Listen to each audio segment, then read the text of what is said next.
What up, y'all? It's your boy E-Dawg from E's Way Radio, and you know what time it is. It's the Chop Up Show, where we chop it up with a celebrity or a legend in the business, somebody that's making major moves.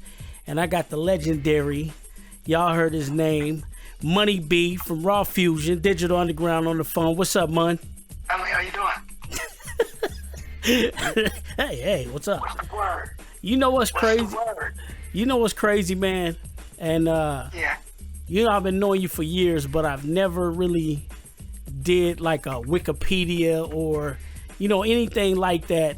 I've never dived into any Wikipedia because, you know, you just feel like you know somebody, right? But then you really don't. Yeah, you just don't know everything, but you feel like you do because you basing it off how long you knew a person. And the question I got to ask you that I want to know, which I know now, but I don't know the whole story. Was it Raw Fusion before Digital Underground? Yeah, it was Raw Fusion before Digital Underground. Go ahead. I was wondering that because you told me, I heard the story on MTV or whatever it was that you was with Fuse and then Fuse joined Digital Underground. So did you guys have any material out before that, you and Raw Fusion? Nah, we were basically shopping our demo and doing talent shows. And Fuse and I were Raw Fusion. Mac Moan was a part of it as well. And we you know, on the locals scene, everybody knew that Fuse was like the hottest DJ around. And when we would do shows, we had a great show because me and Moan was dancing and shit. So, you know, we was getting it. And right around that time, Digital Underground was really Chopmaster J and Shock G. They were promoting their single Underwater Rhymes. They needed a DJ. Yeah. Because the DJ wasn't popping. So through some mutual friends, long story short, they set up a meeting. It just so happened at the time, Fuse was renting out a room in our apartment. He was living with us, with me and my mom. Yeah. He was renting out a room with my mom. So the meeting was at our apartment. And they came, and I'm actually seeing these dudes come in to have a meeting about taking my DJ. I'm sitting there. But, you know, Fuse held it down, and basically, long story short, he was like, look, man, I can do some stuff with you guys, but we're a group. So if you fool with me, you gotta fool with Money B. And that's kind of how it started. And I believe he would have said that whether he was living with me or not, but it's just ironic that they had the meeting. I'm sitting there, I'm trying to recruit my DJ. That's kind of dope because it tells a story of loyalty. You know what I mean? Opportunities today is not the same as yesterday. So, and I see a lot of these young cats move around real fast. When something hit they you know, they opportunity, when the opportunity come, they out. It's very hard for them to be loyal. But we put in a lot more work back then too. I mean, like you were saying, y'all danced, you rapped, he DJ'd. I mean, you really took your craft serious. It was a lot of practice involved. I want to know how. This is what's crazy to me. Who was that I was interviewing last week? And basically they was known on the West Coast, and then DJ Eva Lee, and then but he's from the East Coast. Ice-T's from the West Coast, but he's from the East Coast. You have some roots from the East Coast also, right? You Philadelphia born? I am Philadelphia born and raised in the Bay Area. The time, you know, from about 4 years old, my dad was in the Black Panther Party, and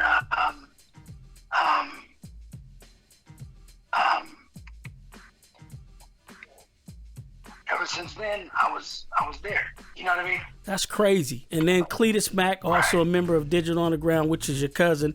He's also from Philadelphia, right? Mm-hmm. This is crazy. And then you go back, and a lot of people didn't know this, but they know this now since the death of dearly departed Shock G. He was also from the East Coast. So, well, here's the thing. So check it out. So I'm originally from Philadelphia. Shock G he grew up in Tampa, Florida. Tampa, by way of Florida. New York. He was born in New York, but he grew up in Tampa. Yes. And Fuse is actually originally from Syracuse, New York. He came to Oakland when he was about 11 or 12. So all of us were, from all around the United States. That's why, Tri-Master Jack is from Berkeley. He's from the Bay, originally, born and raised. But we were, that's why if you look, Shock called us the All Atlantic, All Pacific, whatever. Or, we represented the Bay, but we all had roots in other places. So it wasn't like we didn't only have an Oakland or Bay Area perspective. Yeah. Yeah. We were Oakland in the Bay Area because that's what, that was our swag. That's how we came up. But we also understood other places, so we weren't closed-minded, because sometimes you grow up in a place and all you know is, the west side of Seattle, and that's if you can think about something. That's you right. only know it coming from the perspective that you. Yeah. But we all grew up, traveling and visiting other places, so we had a little more rounded culture about us. Yeah. You can say that. Yeah. Because I grew up going to Philadelphia and New Jersey every summer, so I knew what I knew. I wasn't, because a lot of times we fear the unknown, right? Yeah. If we don't know it, we put it away or we act like it don't count just because we don't know it. But because I grew up on both, per se, I related to everything, but also one, I didn't like East Coast style or whatever. It didn't bother me because I'd already seen it. It didn't bother me, yeah. But I wasn't overly impressed by it either. Meaning, like you can't out East Coast me because I know what it is. I grew up going to New Jersey and Philly and New York as a kid, so it wasn't. So that in turn allowed us to ingratiate ourselves, artists, a little bit easier because we weren't put off by it, like it wasn't super foreign. And that means something. Yeah. Yeah, you get energy of somebody that you meet them and you're like, man, that's all. You know what I mean? It's just like, because you just don't, you don't relate to him, he don't relate to you. Well, there was a little bit of relatability to anywhere we went because, Shock grew up, but he was in New York at the very pivotal time when hip hop was really coming onto the scene. I can relate to that as well, but also can relate to somebody like you from Seattle because I grew up in Oakland. You know what I mean? Yeah. That was too. So West Coast, East Coast, down south, we all had quote unquote experience with it enough to where we weren't foreign to any experience. Like we could walk into any room and chop it up and be cool. What I seen also there was an advantage to that back in the days because you had your boys that were from somewhere else or like from LA, like for instance, everybody that knows a little bit about LA, they knew that the Compton swap meet was a big play, and it was a big place to get demos, and they had DJ Quick demos and other artists that you might have heard of selling demos. There was a cat that was selling like those artists outside of the Compton swap meet, and we used to drive out there just to go grab a couple tapes because it wasn't that easy to get records. Like they didn't have distribution, then you wouldn't get the record. It would just be in LA or wherever people get their hands on it. I say that to say it's kind of dope when you got a partner from Philly that goes in the summertime and come back and bring something which we consider golden in hip hop, from, you know, closer to the place where hip hop kind of evolved from. So when you would come back home, you would be probably a little steps further in what's coming next on hip hop, or something you had to hit people to that was about to hit the West Coast. So sometimes it'd be early. So like, I would go in the summer, whatever was hot in Philly, I bring it back, and then 4 months later it's hot in Oakland. That's so crazy. Like, this is, you know, I make a tape when I was in Philly, but at the same time, when I would go to Philly or New Jersey, I had tapes of Too Short and Egyptian Lover. Now, Sir Mix-a-Lot. Now you gotta hit me to that. What did they say? Oh, they was like, get that bullshit. They wasn't fucking with it.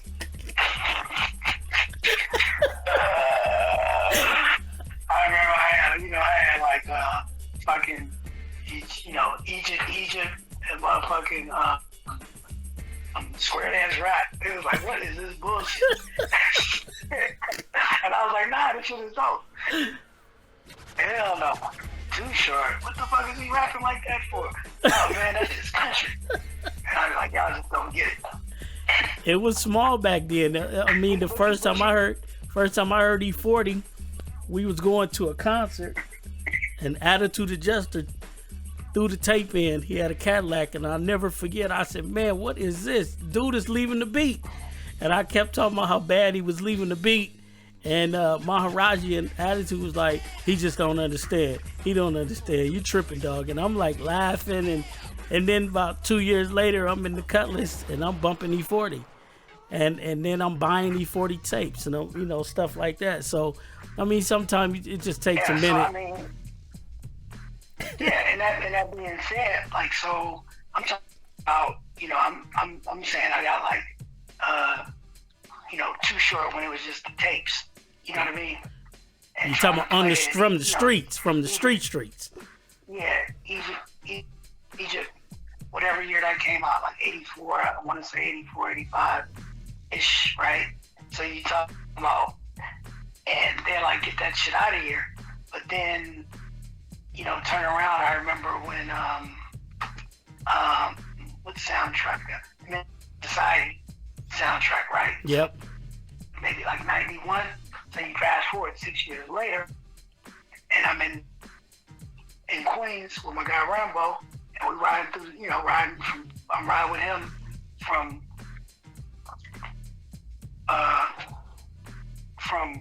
Queens to Brooklyn, and he bumping Spice One, Trigger Got No Heart. That's banging crazy. it. And I was like, man, y'all fuck with this? He's like, hell yeah, nigga.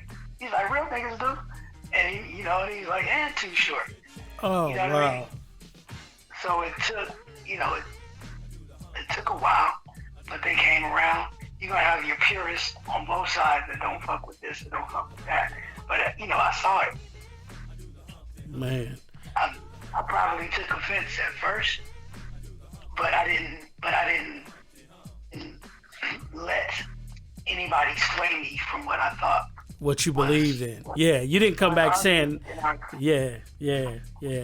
You can, you know that. Back home saying, oh man, they said we was whack. I'm not doing this no Yeah, more. that's kind of crazy how it does work when you travel, because I mean, LA is not even 2 hours away on a flight to from Seattle, and I remember getting hip to Exhibit, and he had already had like a successful single, and then he had this one song that all the clubs was playing, and I was like, damn, everybody playing this song. It's just like you go to LA, they got, I swear to God, it's like this cologne come out, and everybody wears this famous cologne. And then you get to Seattle. I remember I came to Seattle and I played the record for my cousin, man, and he just looked at me. He had no reaction. And I said, you don't like this joint? But I seen the reaction of the song in LA. So I'm basing it off of that, thinking that I'm bringing something. But we're just a little bit behind. And then, 2 years later, then, X come out with X and he blow up and everybody knows who he is. The Digital Underground thing, man, I was curious about that because I saw something that was dope and I got to meet some of these cats, but I never understood how they end up being a part of Digital Underground. But now, till later. So did you guys travel and then had openers, or like say you go to Philly and then somebody open up for you guys in Philly, and then you guys end up liking them? Do you guys kind of recruit them and bring them on the road from there? Is that how that works? And then they become a part of Digital Underground? Nah, that's only happened from my recollection one time. And the one time that happened was, I remember we were in Milwaukee, right? Milwaukee. And Milwaukee, Wisconsin. And then we did the show and ended up going to an after party, like a rave or something, right? And he came back and he was like, yo, this nigga that was DJing, DJ New Styles, he's dope. I told him we was gonna circle back and grab him. And that was somebody that we met, and he ended up being our DJ. I forget how the timeline or exactly what happened, but I remember the night he met this new DJ that was dope, that he wanted to fuck with. That was dope. Everybody, we kind of just, like Element, was managed by my cousin Johnny. He was just a DJ for the Loonies, but their manager was under our manager. Clee's my cousin. Then you got the mechanics. That's the 4 Racks was my barber. You know what I'm saying? Man. But he was a fly nigga. Now I'm about to trip you out, because all I remember was you guys did a single with the Mechanics, and I kept saying, who the hell is the Mechanics? It came out of nowhere. But then I was familiarized with one of the members of the Mechanics because he used to be with you guys. I met him through you guys, which is Dot, right? Yes. Yeah, Dot. He was our DJ. I never knew. But I'm saying, yes. I never knew because I just heard the name and I never seen the faces. And then one day I went online and seen the faces, and I realized that's who it was. So you guys are like a tight-knit family, which is dope, because there's still opportunity. So even though, there might be somebody that wasn't with you guys 3 years ago or when you started, they evolved and it eventually became part of DU. Mystic also had some success. It seems like everybody talk about Tupac because, Pac was a big deal. But there was other branches on the tree that actually had some success coming off of the Digital Underground branch. And I always want to talk about that, which is Mystic. I remember Mystic. I met her through you guys, and she was doing some shows with you. Next thing you know, she had a hit single, or a single that did real good, and she kind of branched off and did her thing. How did Mystic end up getting in the group? Where'd that come from? Well, Mystic, and she, she was just like on the scene as a dope female rapper, and believe it or not, I first heard of Mystic and first her was through and at a hieroglyphics show. Wow. Hieroglyphics, Hyro. Yes, they was dope. Souls of Michigan, Dell, and all of them. Yes. They were like this dope movement, and they were all like high school age or coming out of high school age. Either some of them were still in high school or just in high school. They were younger, but it was like these new young cats that's killing it right now. Mm-hmm. And I forget why I went. I think because A Plus and Clee went to school together, so I knew A Plus. Yeah. He was younger, and I think he wanted me to come to one of their shows at a rave, and I remember going. And I just seen this girl on stage. She was rocking, and I was like, "She's dope." And I remember, and I was hanging out, and this is why I remember that it was young, because I was here for a minute, and I was like, "Man, I'm too old to be at this. Kids are young," because it just seemed like they were all in like high school. age-ish. So they were probably like, 17, 18, 19. Yeah. And I was already like 5 or whatever, even though it's not really, but it seems a lot like I could have gotten in trouble if I would got with the wrong girl at one time. No, I feel you. Yeah, so I was like, man, let me spin off. But I remember asking Clee, like, who was that? And it's like, Mystic. I was like, that's her? Yup. And then after that, I think I just would see her just in traffic at different functions and shit like that.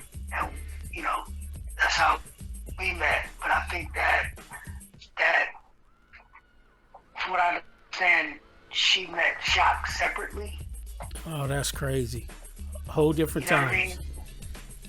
Yeah, on a whole different, because we all in Oakland in the Bay, so we just kind of moving around and we running into each other, and he met her a different way. Like, I didn't introduce him to the shop, but I did have a big part bringing her into the fold or into the group. You made it easier. It was like bringing somebody to a job and recommended them for a job, and the boss already seen them or somebody already seen her. Yeah, she was dope, man. When I first heard her, she was dope. It's crazy, man, all the names. I ain't gonna name all the names of DU because there's a lot of people on that list. That's crazy. But also it doesn't surprise me because what a lot of people, if they haven't been to the Bay, the Bay played a big part in the industry in the 90s, especially with the Gavin. And I'm talking about from the East, the West, the Midwest. I mean, and in Texas also. Texas had that same vibe back in the days because that's when I first met the Clique, because E40 and them hung out a lot in Houston. But the Bay was a trip to me because if you never been there, you would only think you would hear styles like Too Short, who else? 415 and those type of records. But then when I got to the Bay, to the Gavin, man, I remember there was always something to do. There was always events going on. But when you go to these events, you would hear different styles of music. And that's when I get hip to Dale and the one female DJ that passed away, the Coop, and those guys. And I was tripping. Off the whole the whole industry there. It didn't feel like it was just all about the West Coast sound. It was the Bay had their own stuff going on too. To be honest with you, people wasn't really. Mac Dre was just trying to break in. That style wasn't really molding as much as it is. It did, eventually. But I was more into the Coop, into Dale the Homo Sapien, all those type of groups, man, and going to these hole in the walls and a lot of backpack movement, a lot of spitters, a lot of underground dudes that can spit. That would give somebody a run for their money if they go to the Bay thinking that they gonna go eat up some MCs. They got whatever you needed in the Bay. That's what I learned by being in the Bay. It wasn't just that Bay Area Bay sound. It was a lot more things going on. And I remember Mix even saying, "Man, this place got a lot of talent." And but it's like every other, it was a little bit too hood. It's crazy because the Bay ran the industry out of the Bay, and it messed up a lot of opportunities because the Bay was the place. I remember going to the Bay and being able to go to different radio stations, like at least 5-6 radio stations. That's how I met your boy that was doing the MTV thing, Sway. He had a big show in the Bay. There was just so much you can do with your record just in the Bay Area at that particular moment. You can go to LA or you can go to the Bay and you can get some results. I thought that was dope. Now, the Loonies, they were a part of Digital Underground, the family. How did you guys know each other before the success?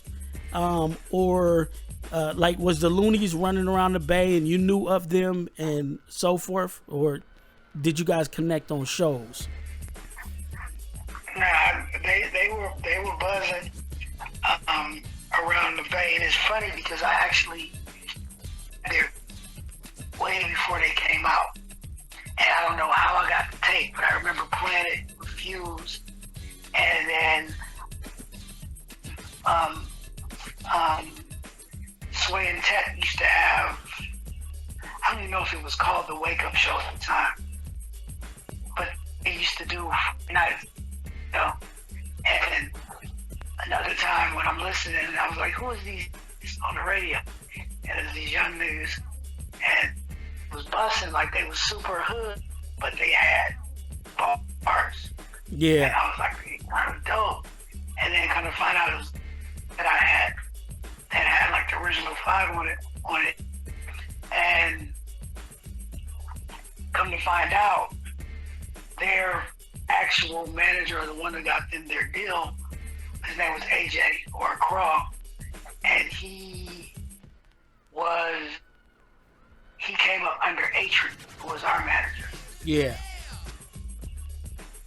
So there was already a direct relationship right there. And I just knew them from running the streets in East Oakland and acting wild. Come to find out, they both went to Westlake Junior High, which is a school by the lake where a lot of my friends, they were younger than me. You know, we kind of had some of the same, we knew some of the same people in the same sort of upbringing.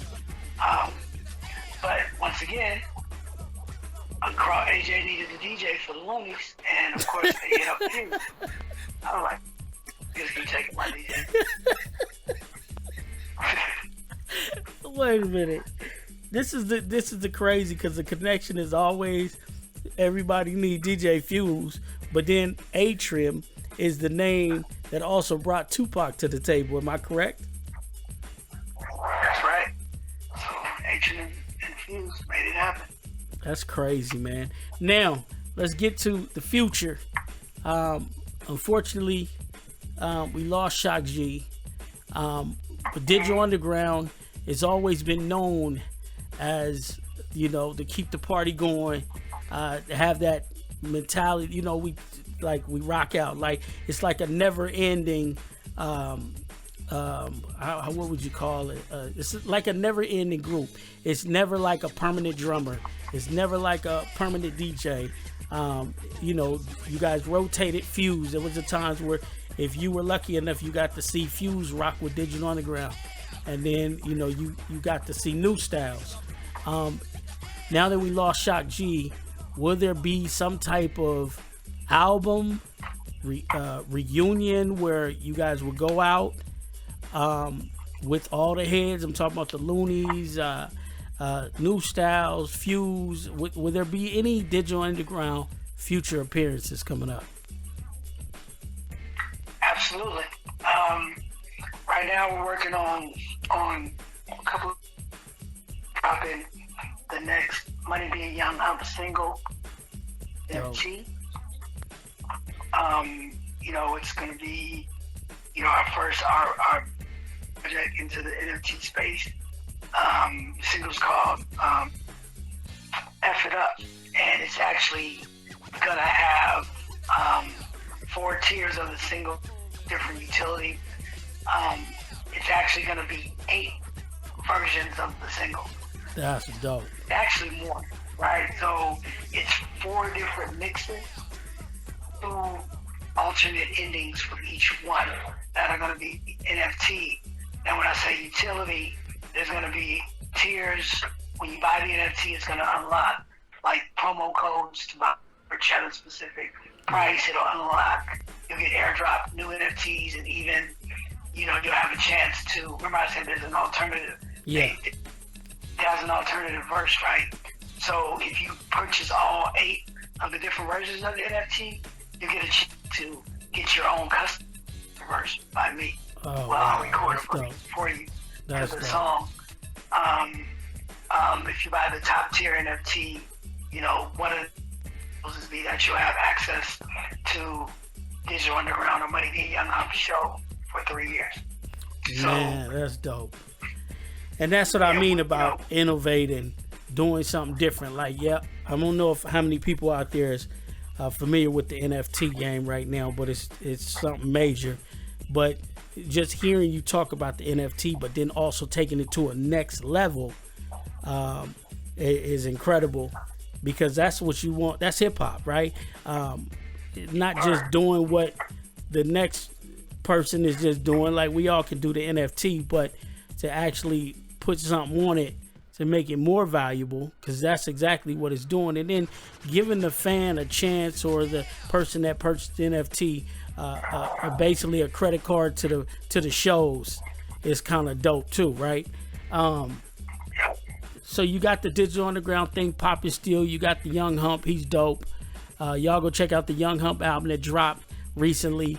You and Young Hump, I mean, I advise everybody out there to go catch the Money Being Young Hump show, because it's incredible. Like, if you ever had it in your back of your mind that it's not going to be the same, that's not even it. It's actually, it gave me like a sigh, because I wasn't catching the Digital Underground vibe on the last few shows before Young Hump, and you guys start picking it up. It was almost like everybody got relaxed, right?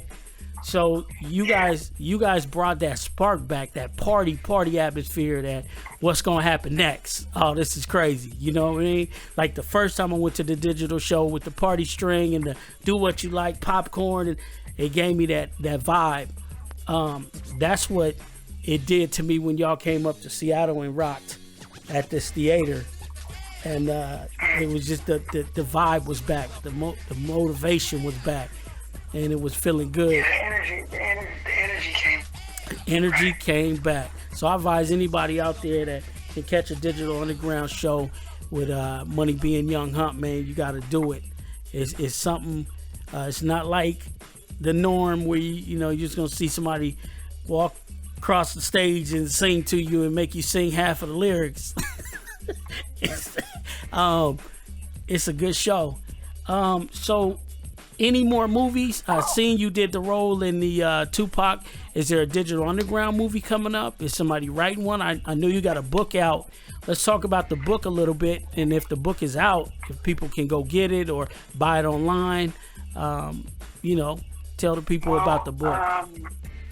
So the book is not out, but let me start back from where we yeah. Well, so we have the Money Being Young Hump single coming out, but we're also sort of like gathering a lot of or some of Shock G's unfinished art.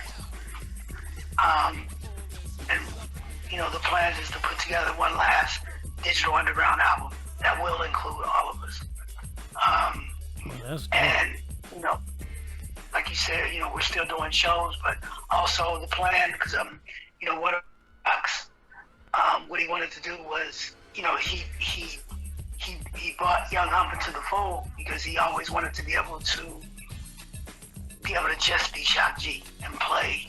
He never got to play the Humpty Dance bass line live on stage because he always had to be Humpty Hump. Oh wow, I never knew that. Show one time, right? So he was always looking for someone that could play that character, and we found him because Chris is not just don't just look like him, but can move, but he's actually a dope MC. Yeah. Freestyle and everything. And wanted to kind of do like a reunion thing. So, my whole, to kind of bring that full circle, my plan is hopefully to create a situation where when we do Digital Underground shows, maybe not everybody at the same time, but here and there, bring different, artists out. Hold on one second. Can you still hear me? Yeah, I hear you. Okay. So, we got a show, I think it's supposed to happen in Oakland on February 25th. And it's supposed to be with DJ Quick, Too Short, The Loonies, us, and Warren G.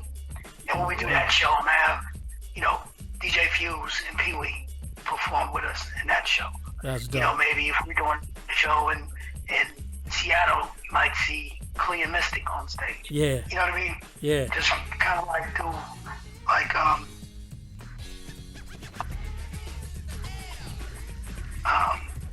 just kind of share, you know, share the wealth and kind of like rotate it and bring people out when I can. Yeah. Just to kind of keep the spirit of what we were looking to do. Yeah, no doubt, because I see all them names on there. I was about to say, y'all going to have to charter a plane. There, that's a whole flight right there. Man, that's our time. I wanted to talk to you more about, you know, the future instead of always, you know, trying to focus in on, you know, we love Tupac. We love, you know, we know what you did. We hear it every day. We see it, documentaries. Y'all did a good job staying relevant, even to the new generation. I think that's dope, and I think that's what Digital Underground kind of brings to the table.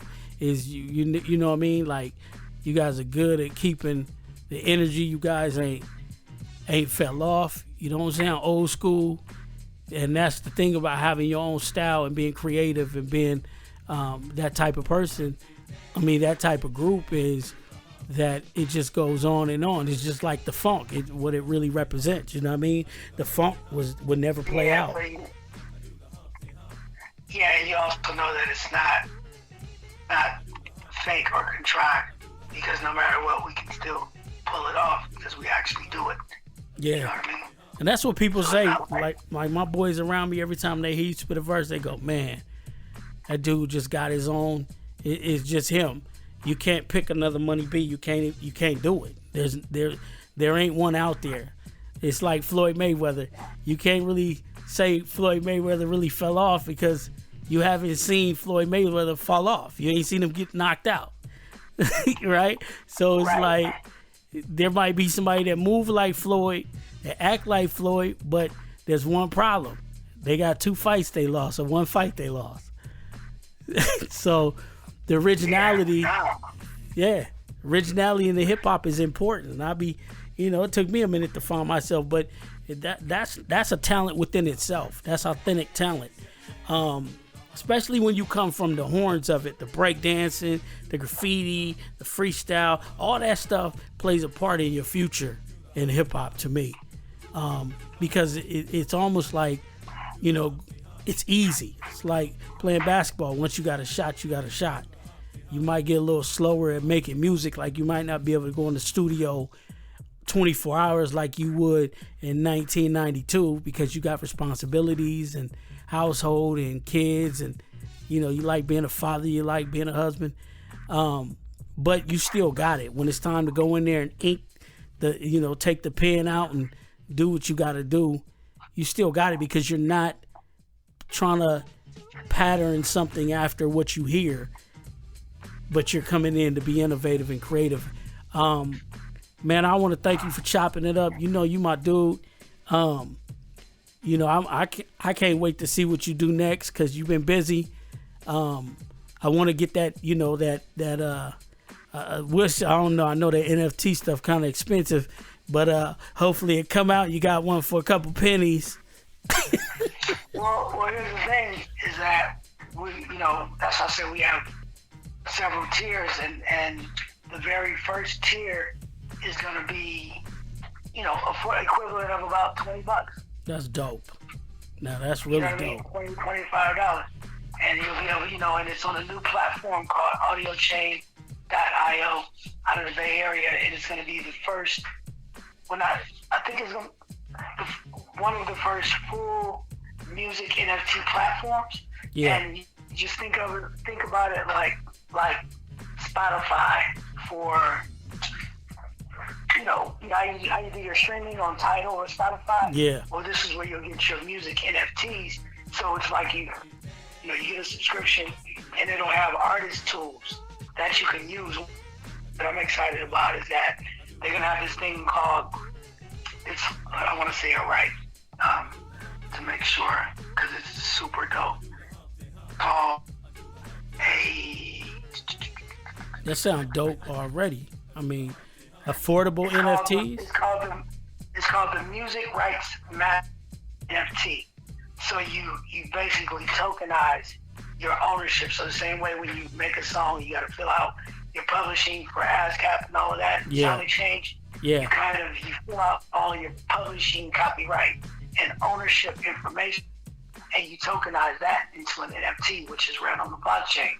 So now, if somebody uses your music, you don't have to go searching for them. It's automatically detected on the blockchain. That's filthy. You get your payment for it.